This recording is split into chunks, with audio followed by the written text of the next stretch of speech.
Hi everybody, welcome back to my channel Brighter Soul. I'm excited that you're here today with me. I thought I'd jump on and do a video, a slightly different format. The objective of my videos is just to bring some wisdom to you of things I've learned over the years to make me a very happy, healthy content person that feels quite at peace with life. So this particular video is all about a book I read quite a few years ago that really changed my relationship with the Creator. So I believe in something more. And to give you a bit of a backstory, I was brought up a Jehovah's Witness, and at the age of 10 I moved to Jamaica and lived with my grandmother, and she was a Baptist, so we used to go to Baptist church once a week. And then my grandaunt had a church in the back of her yard, so we used to go visit her little church every so often. So I had Christianity around me, and that was how I was brought up. And then I just didn't really have the best relationship with God, I would say. I didn't understand it. Like, I was taught all of these things about God being this great creator and being this man, or he, not a man, but he had a male kind of archetype, which is God, and he was great, but we had to cower before him, and we had to fear him, and we had to do as he said, otherwise he would judge us.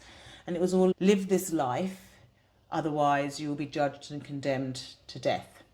I also learnt in the Bible that he was omnipotent and omnipresent, which to me meant everywhere. That's what I think the meaning of that is, I believe. Everywhere, in everything. And I couldn't understand, if he was omnipotent and omnipresent, why it didn't mean that I was God. So if God is everywhere, then I'm part of God, right? And it just really wasn't explained in that manner. There were some great things, and I think some great moral things that you could learn from Christianity. However, it just did not resonate with me. Like, within my soul, within myself, I felt something wasn't quite right. Or at least the translation of what these Bibles and these religions were teaching me did not resonate with me and my soul. It felt judgmental. I felt I had to live certain rules and regulations. It just didn't work for me. So at teenage years, when I left Jamaica, in my teenage years, after my early 20s, I started different spiritual practices. I was definitely searching for something, and I got into Buddhism and a little bit of Hinduism, and I was learning new things. And those particular spiritual practices resonated a little bit more with me. Although I didn't pick them up, the principles and stuff were quite good for me. Anyway, getting to the book, in my mid-20s, a very dear friend of mine, a gay friend of mine, who has now passed away. And that was another thing with religion. Yeah, they were anti-gay and anti-this and anti-that. And I just didn't understand, if we were all God's people, why, just because somebody chose to live their life in that manner, it wasn't hurting anybody, why it was an issue. Anyway, getting back to the story, he handed me this book called Conversations with God by Neale Donald Walsh, that was his name, yeah. And I just said to him, why are you giving me this book? I'm not really into the whole God thing. And he said, Claude, read this book. It will change your life. And it did. It really changed my perspective of God. And I still have a little bit of a charged relationship with the word God. I don't particularly like it. I think the way it's been used and how it's portrayed in religion and how it's portrayed, I choose not to use that word. But because the book is called Conversations with God, I'll go with it. The premise of this book is about this man, Neale Donald Walsh, who was going through a very tough time in his life. He had lost everything. He had lost his job, his wife, he was homeless, and he just was on his last legs. And I think he was ready to just call it a day. And he took out a notepad and a pen, and he wrote a letter to God. And he said, what the hell's going on? Help me out here, bro. And he wrote this letter. And then the premise of this book is that God spoke back to him, and he channeled this book. He got the inspiration and wrote this book. Some of the key takeouts for me, and I think the biggest one probably, because in the kind of way in which I was trying to understand what the Creator wanted from us, like, why are we here? And the premise of what came out of this book for me, or the biggest takeaway I think I took from the book, maybe I should say it that way, is that God had said that, like, we are all a part of God. And the reason why he created humans and the reason why he created us was so that he could experience physicality through us. He could experience tasting a bit of chocolate or sex or falling over and hurting your knee or whatever. We are all God. We are all a part of God. And we are here to add to this collective of experiences Like, we are here, every experience we have, good or bad, are adding to this collective of experiences for God. So we are all a little piece of God experiencing the world and adding to the universe, if you like. And it like just made me think, what? Right, okay, I like this explanation. This sounds a lot more palpable to me. So we're all part of God and we're all here to experience it. And even the bad, even the good and the bad. And I know it's a really difficult concept for some people to get their head around about why would God want to experience bad. And there's a whole different kind of story behind that as well, in terms of everybody's on their own evolutionary scale, and that death isn't the end and we reincarnate into another life. So it's a whole different story, reincarnation, and I might take it up in another video. But effectively, even within this story, God says, you know, that your death is not the end. You do go into a different cycle. So yeah, so the premise of us all being a part of God is beautiful. It really is. It means that we are creators. We are able to create what we want. We just don't know it because we've forgotten. We've come down onto this earth and we've forgotten. But it felt better. It felt better than this judgmental God, male God, sitting in the clouds telling me what I can and cannot do. And to this day, that's what people banned. They say, God said you can't do this, so you can't do this.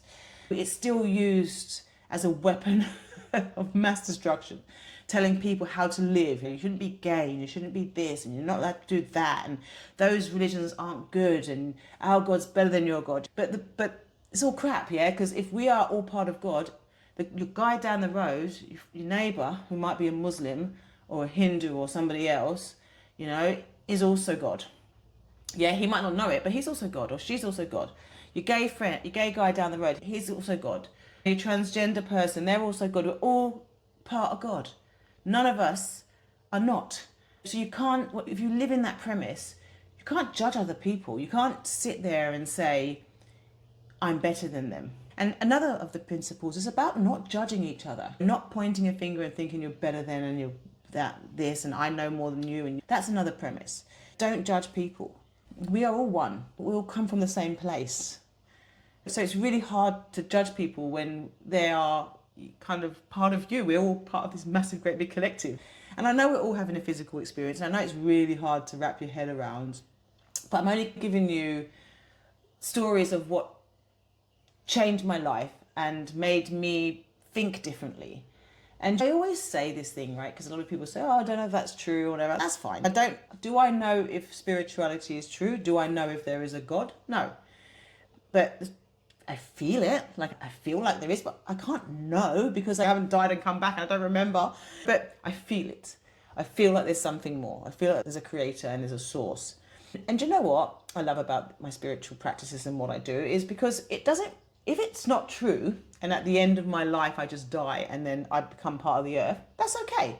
Like, it doesn't matter because I won't know. I won't know any different. I will just be dead in the ground, feeding the ants. Hopefully I want to be buried in one of those tree things and not embalmed so that I can feed the earth. To me, it doesn't matter. Like, to me, I can do what I need to do in this lifetime to make me feel good and to make me turn up well and to make me be able to forgive people and make me be able to love my neighbor. And I'm able to forgive people and I'm able to make mistakes and forgive myself.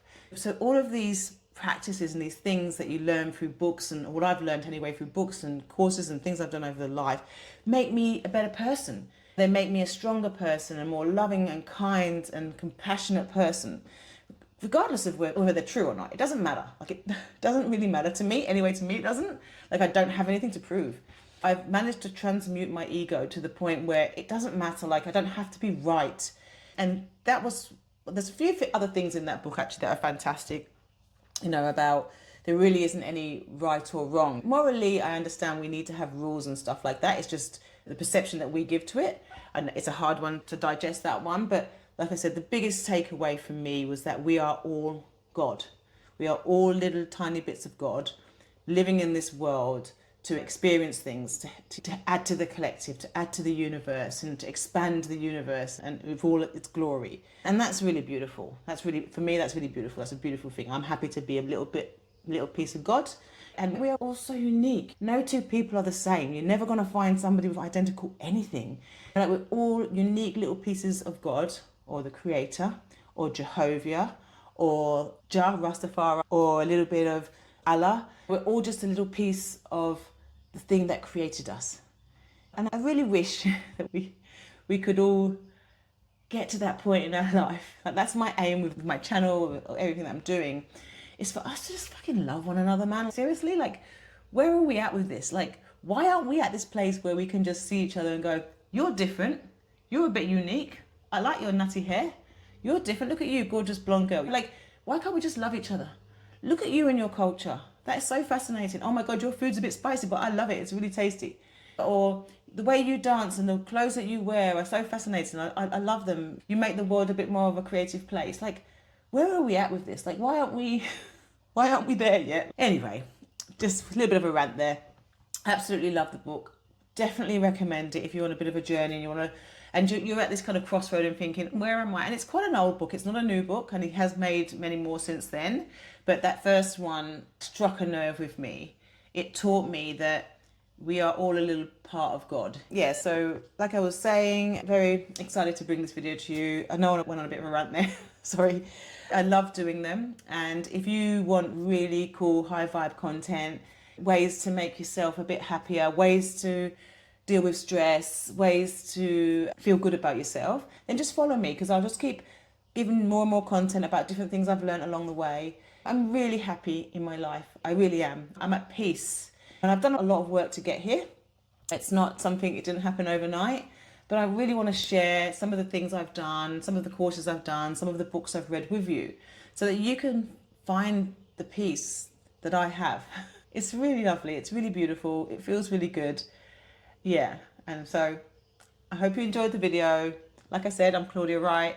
I'm from Brighter Soul, and my aim is to just bring some cool, high vibe content for you people so that you all can feel good in your life.